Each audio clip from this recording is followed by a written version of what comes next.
Good evening, viewers. Welcome to another power-packed edition of Media Scan, your favorite weekend show where we discuss issues and headlines which dominated media platforms through the week. We look at the print, electronic and digital platforms. But first, what made news? Proving all political and media critics completely wrong, Bihar has given the thumbs up to democracy. In the first election held amidst the pandemic, Bihar voters not only came out to vote with enthusiasm, they bet their own record of 2015. When last reports came in, the voting percentage in the first phase had nearly touched 56%. A relieved Chief Election Commissioner, Sunil Arora, reiterated his earlier remark that the polls were a leap of faith. I will come to the polls and what this means in just a few moments. Jammu Kashmir has been in the headlines for the entire week. First, the government notified a set of new land laws this week. Now, everyone, including non-permanent residents, can purchase land there. The order is being billed as one of the most far-reaching steps towards boosting growth and all-round development.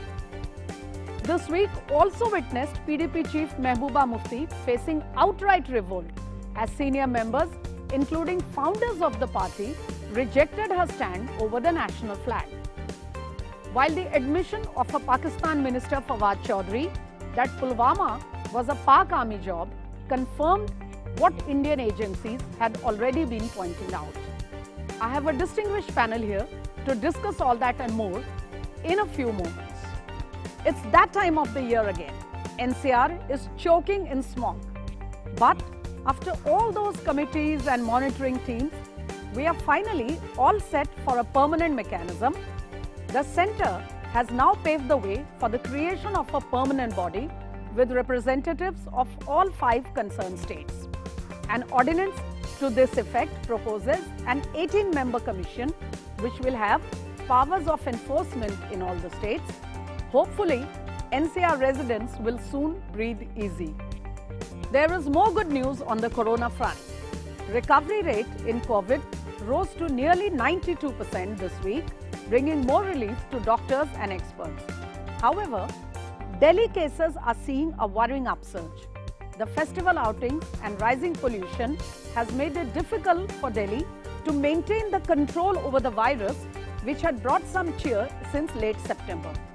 Both central and Delhi governments are constantly reminding Delhiites that the threat is far from over. So mask up, maintain social distance and remember hand and face hygiene all the time. India-US strategic partnership climbed up a few notches this week with the signing of BECA, the Basic Exchange and Cooperation Agreement for Geospatial Intelligence. BECA is the most tangible outcome of the India visit by US Secretary of State Mike Pompeo and his defense colleague Mark Esper. This was also the 4th foundational agreement between the two countries as defense partners. Expectedly, China was the one country which reacted negatively to the development. Those were the big issues you saw flashing all over media platforms during the week. To discuss a couple of these in some more detail, I have an interesting panel of senior journalists here with me. Let me first introduce you to my guests. I have with me a very well-known voice in the media, senior journalist looking after foreign and strategic affairs in the IANS, Aarti Tikku. Aarti is not only a full-time journalist writing on strategic and foreign affairs, she is also one of the strongest voices in the media on social media platforms. Also with me, another very distinguished guest, Mr. Praful Ketkar, editor of The Organizer and one of the most well-known faces on television as well as in regular writing. A warm welcome on this weekend to both of you, Aarti, Mr. Ketkar. Bihar has spoken, and how? Long queues outside polling booths, despite those strict COVID protocols, are enough to silence all that long line of critics who were repeatedly demanding that these polls must be put off. At least in the first phase, we know that voters have proved that the fear of the coronavirus was not enough to dampen their spirits. In fact, in the first phase, the voters in Bihar have beaten their own record of 2015. The Election Commission's preparations have also impressed even the worst critics. So thorough were these arrangements. So before I move on my discussion to Bihar with my panelists, let us first hear what a very satisfied and relieved Chief Election Commissioner Sunil Arora spoke to the media right after the first phase of polling. चुनाव आयोग के लिए चुनाव, it's a leap of faith and not a leap in the dark. और आज मुझे आपसे ये शेयर करते हुए अच्छा लग रहा है कि 5 बजे तक जो हमारा वोटर टर्नआउट था बिहार में 52.24% था। बिहार असेंबली इलेक्शन 2015 में फेज 1 का 54.94 था और बिहार लोकसभा इलेक्शन में 53.54 था। Mr. Ketkar, I'll come to you first on what you just heard the Chief Election Commissioner saying. You must have remembered, I'll just take you a few weeks back, there was a beeline to the Election Commissioner from different political parties demanding that polls must not be held amidst the pandemic. At the same time, it's not only political parties. I very clearly remember strong voices in the media questioning the wisdom of holding the polls. Now, after the first phase of voting, what do you have to say on this? Whatever you do, they are going to, criticize it. Yes. They are players. If the election commission wouldn't have gone ahead with the polls, they would have said it is a murder of democracy. And if election commission is going ahead with the poll, they will criticize why elections during the pandemic. So, but now I think the voters have given answer to them. Because compared to other, previous elections, this is above average voting in Bihar in the first phase. And I hope as the, election temperature rises, as the Bihar general tendency is, the voting percentage will increase. Even the way political campaigning and all these things are managed, generally Bihar has a very hypersensitive political atmosphere. And I'm glad that people of Bihar have given a very strong reply and shown faith in the democratic process. This is a new normal now in entire not just related to elections, but in all aspects of our life. So I hope we overcome these hurdles, and as the Chief Election Commissioner said, that it is a leap of faith. It is not just for the Election Commission, but also for our democracy. Because Aarti, can I come to you on that? Taking a cue from what Mr. Ketkar just told us, I would like to add here that when the last data came in, the voting in the first phase had actually reached nearly 56%. So going ahead from what Mr. Ketkar just told us, this was just the first phase of polling. We have two another crucial phases to go. In the meantime, the campaign is in full swing. Do you think this will help give out a robust voting percentage in the coming two polls? And also, how do you think the polling percentage in Bihar is going to give a message to other people in various other states which are scheduled to go to polls early next year? Bihar, as it is culturally and historically, has been very politically aware. And Biharis, come out in huge numbers whenever there are elections. Of course, this was different because of the coronavirus pandemic. Correct. But I think the culture of India is such that, democracy is not, it's not an artificial construct for anyone. Democracy is something that is innate to our culture now. So Biharis, whether it is, for the elections or whether it's even for, preparing for Indian civil services exams, they come out in huge numbers because they do believe in the institutions of Indian Republic, which includes the bureaucracy, which includes elections, which includes, other spheres of our democratic life. If I can interrupt you here, just a second of an interjection. I remember all those columnists who had been writing about questioning the wisdom of the polls are now welcoming that Bihari voters have come out in such satisfying numbers. How do you look at that? Well, you see, there, as Prafulla rightly said, there's a gloom and doom brigade in India right now. So whatever the government does, whether it's in center or any of the BJP or NDA-led government ruled states, I would say that this brigade will obviously, come out because there is a visceral hatred for the BJP, for the Prime Minister Modi, and that brigade will come out always with cynical messages. Always, when there was a lockdown, they said, why is there a lockdown? When the government imposed restrictions on movement of people, they were cribbing about restrictions. When the government lifted the lockdown, they were like, oh, if this was to be lifted, why there was a lockdown? So this is... So what you are saying is political considerations were more into play rather than the concern for the virus. But Absolutely. Anyway, full marks to the Election Commission and the so politically aware and so conscious voter of Bihar. We only hope all protocols are followed and care is taken in every way. This takes me to move on to the next subject of our discussion today. In what is being hailed as a far-reaching move towards the development of the region, outsiders, that is, non-permanent residents in Jammu Kashmir, can now own land in the UT.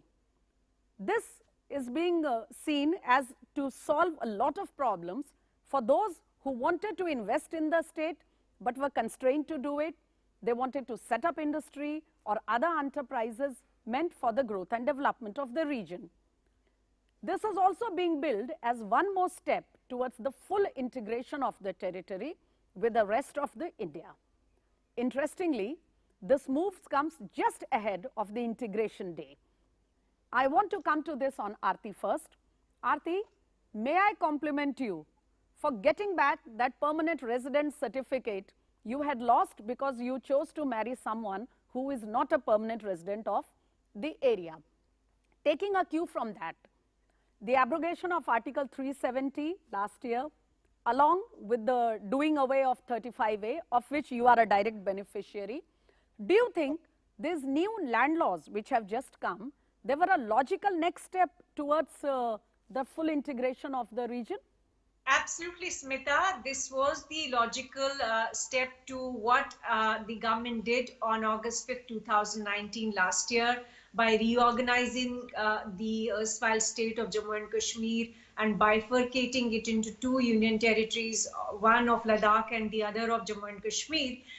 This was logical because you see the whole issue about separatism in Jammu and Kashmir was dependent on the Article 370 and 35A. Those were the two articles which had created a psychological gulf between New Delhi and Jammu and Kashmir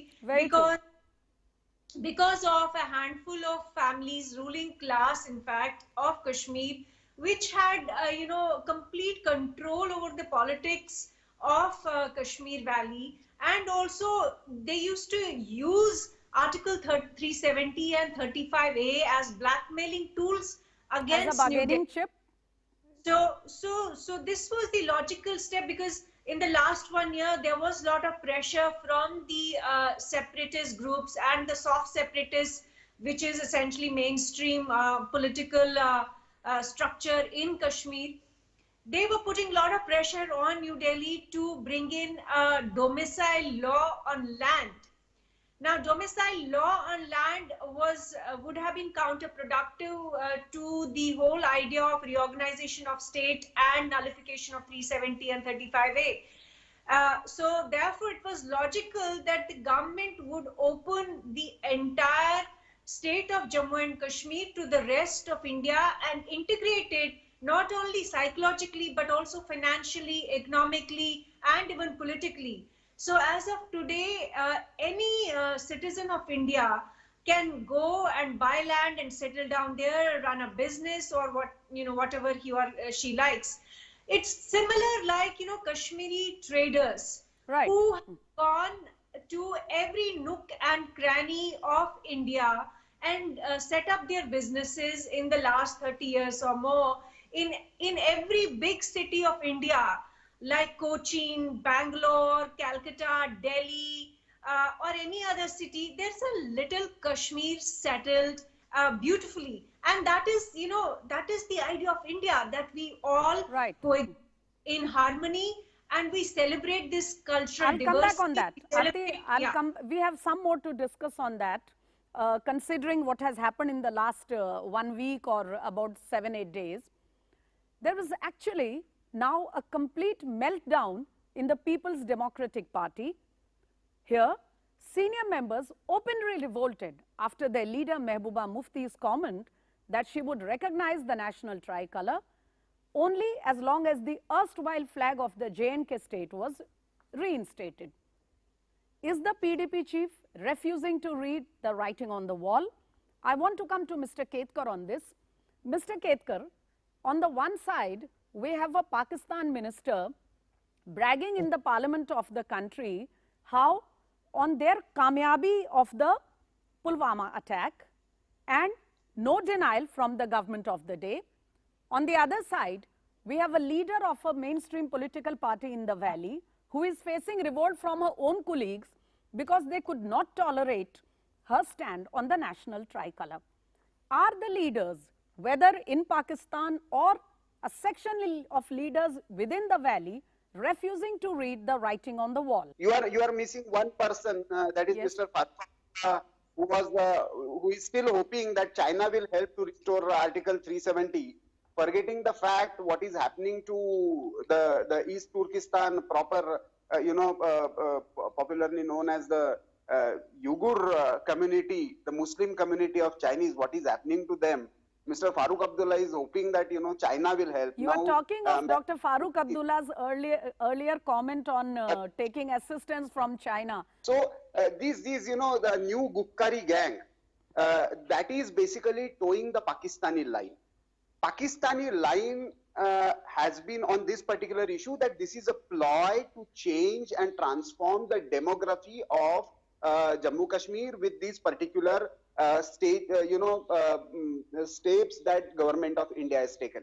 But what are those steps? Why do you First- think, Mr. Ketkar, whether it Yeah. was Mumbai attacks or several such occasions, the Pakistani, at least the government in Pakistan used to be in a sort of denial, though our agencies have always known the truth. But now that they are speaking and even bragging about it in their own National Assembly, do you think this is a direct fallout of what happened in the month of August 2019? The way India has played its card well, domestically as well as internationally. But we have to keep what is happening internally in Pakistan also. Yes. There is a new sort of movement to overthrow the dictatorship of army by political parties coming together. So there is a new internal situation in Pakistan, and in the process of one-upmanship, they are trying to expose each other. But in this process, the real face of Pakistan is getting exposed. And the real agenda that was carried forward in the name of Kashmir. Because the laws that we are talking about, the so-called demographic change, the so-called land laws, the permanent certificate, Pakistan started changing it way back in 1984 itself. Correct. In the Pakistan That's illegally right. occupied territories. So Pakistan has They are a trying it in right Gilgit to- and Baltistan right now. So Pakistan has a last right to talk anything about whatever we do. In fact, it is Pakistan who has illegally occupied the territory, and Pakistan is illegally, in fact, made changes also in Article 370 and 35A, which were applicable even to those regions. But now coming back to the valley, I believe the changes that have happened post August 5. Yes. First change was about giving voting rights and all other rights to the people who migrated from West Pakistan. So those were the refugees. Who were they?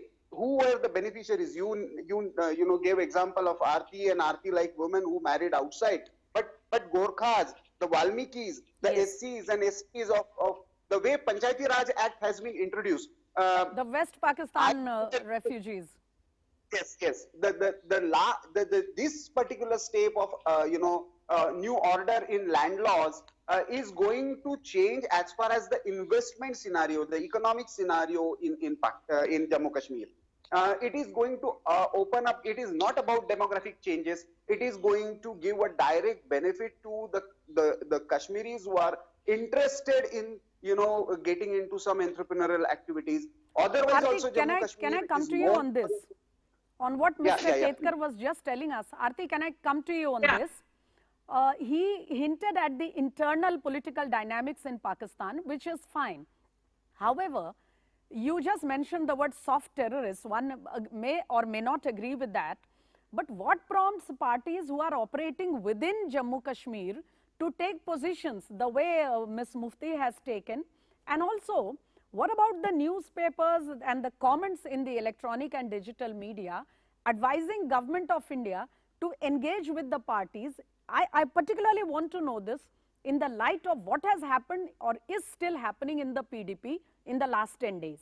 This entire Gupkar declaration conglomerate, actually, it is almost on the same pattern as Hurriyat, which used to represent the separatists, which used to represent the pro-Pakistan constituency in.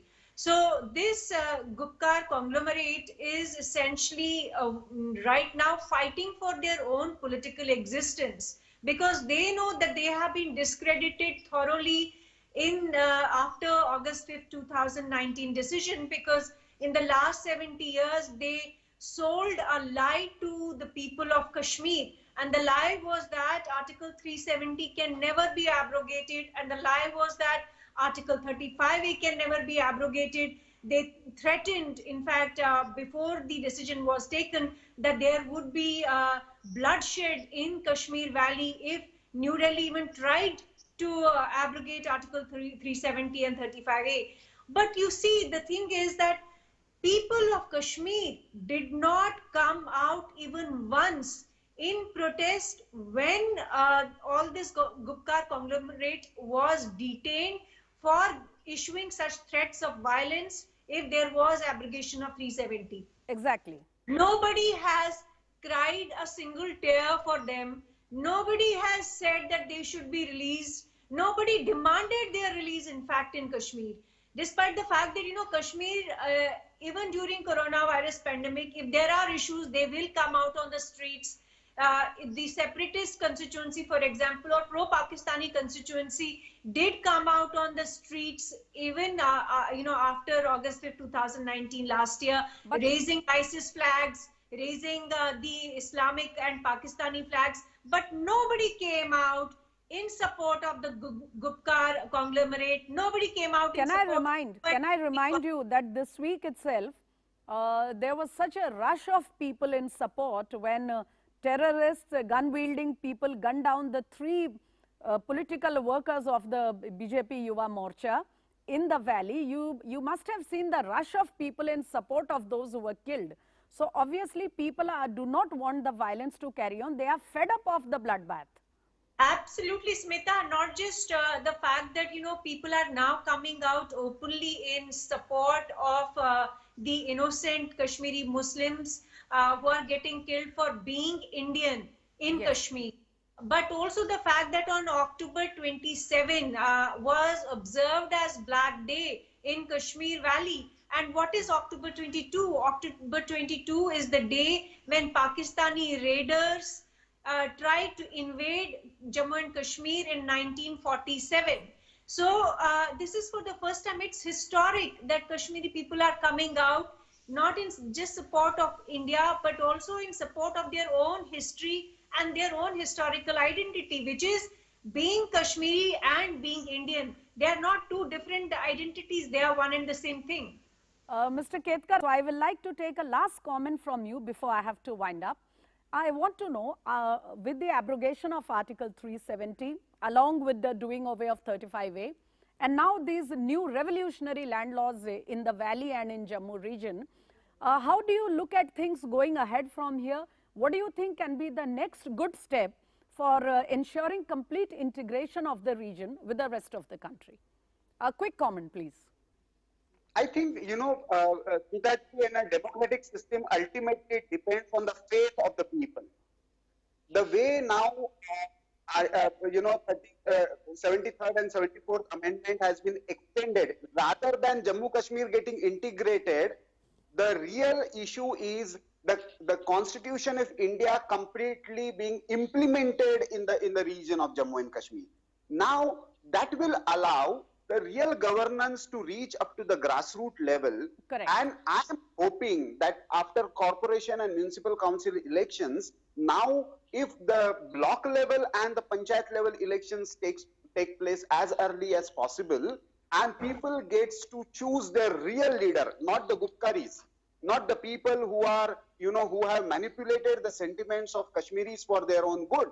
The real people get the opportunity to choose their political representatives. I think it will be a great step forward. And the moment new leadership comes, whatever little voice these Gupkaris or the new Hurriyats, as Aarti has rightly called now, entire international media, some Indian journalists, because this is a media scan, I want to point this out, are calling it again and again that it is a Muslim Kashmir, Islamic Kashmir is, the land grabbing in Islamic Kashmir. The reality is that the land is grabbed by Pakistan.